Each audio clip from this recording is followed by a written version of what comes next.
antolakuntzaren aldetik utzi zaidena ondo jundala, ritmo honean jundala, uste dut jendeare gustora gelditu dela, bai parte hartzarekin eta emandako kalitatearekin. Esango nuke aurren lehiaketan oso maila altua egon dala, ze kontutan hartuta emaitza nagusia adibidez, bigarren gelditu dena aurra abesbatza bat izan, da justu lehenengo saria irabazi duena, katalanak. Eta oso parekatua ibili dira aurretan. Bestalde, helduen abesbatzetan baita ere, bat kendu eta pixka bat atzean gelditu dena, beste gainontzeko guztiak egon dira bigarren eta lehenengo puntuazioz konputo horretan. Gertatzen da, denek ezin dute bigarren eta lehenengo sari hori eraman, eta beraz, batez ere folklorean kalitatea handiagoa egon da, paimaikiden ustez, polifonia baino, baina oso ondo. Eta nik uste dut, aurten berezitasun bezala izan zen, abesbatza oso gazteak etorri direla, bai batxilergoan ikasten daudenak edo eta unibertsitatean daudenak, baina batez ere bi abesbatza irabazi dutenak egin dute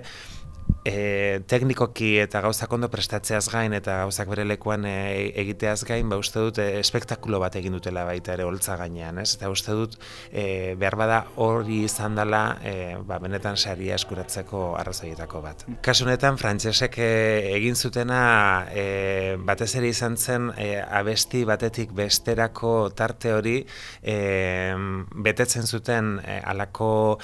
instrumentu batzuk ekarri zituzten eta elkartzeko erabiltzen zuten zati hau,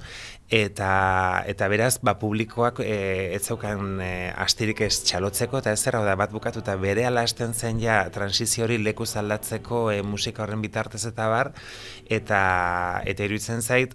oso entregatuak egon zirela baita ere publikoarekin, ez gauza horrekin, orduan ez da bakarrik gauzak ondo eta zuzendariarekin batera egiteko zerbait, baizik eta publikoari eskaintzen zaion gauza bat, orduan nik uste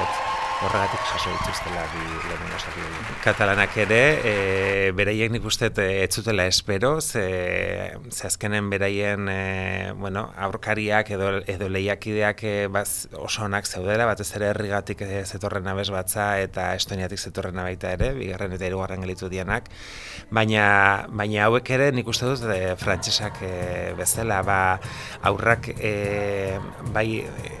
zea guztietan, obra guztietan oso ondo pasatuta zeuden eta publikoari eskaintzen zioten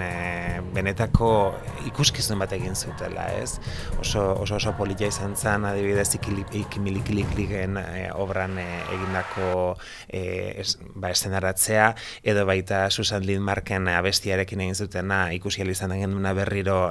amaiera ekitaldian, oso ikusgarria eta oso polita.